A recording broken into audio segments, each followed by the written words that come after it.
যারা আজকে আপনাদের পাল্লা নিয়ে আপনাদের সামনে আসতেছে ভোট দেওয়ার জন্য, ওরা কিন্তু সেদিন এই স্বাধীনতার বিরোধী। এখানে বয়স্ক মানুষ কারা আছেন? 50-এর উপরে আছেন? আমার সামনে আছেন। 71 সাল মনে আছে? বাড়িঘর ছেড়ে চলে যেতে হয়েছিল, মনে আছে? কেন? পাকিস্তানের সঙ্গে আমাদের যুদ্ধ করতে, পাকিস্তানের বিরুদ্ধে আমরা অস্ত্র ছিলাম, স্বাধীন করছি। এই স্বাধীনতা আমরা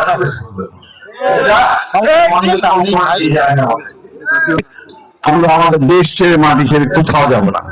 আমরা অধিকার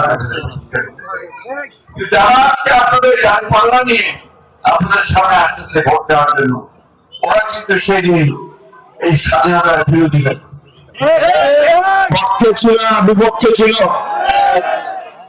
এবং আপনাদের বাড়িঘর ছেড়ে চলে যেতে হয়েছে, ওই সময় বাড়িঘর বিদ্রোহ করা হয়েছে অনেক সময়।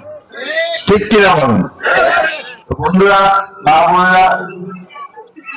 আমাদের এইবার ভোটে যেন সঠিক সিদ্ধান্ত নেই, আমরা যেন ধানের শীষে ভোট দিই, দিয়ে এই যারা আমরা স্বাধীনতার পক্ষে কথা বলি, যারা আমরা ফ্যামিলি কার্ডের কথা বলি, যারা আমরা কৃষি কার্ডের কথা বলি, স্বাস্থ্য কার্ডের কথা বলি, আইন শৃঙ্খলা রক্ষার কথা বলি, শিক্ষার কথা বলি, স্বাস্থ্যের কথা বলি, তাদের হাতকে শক্তিশালী করলে ইনশাআল্লাহ দেশ আগামী 5 বছর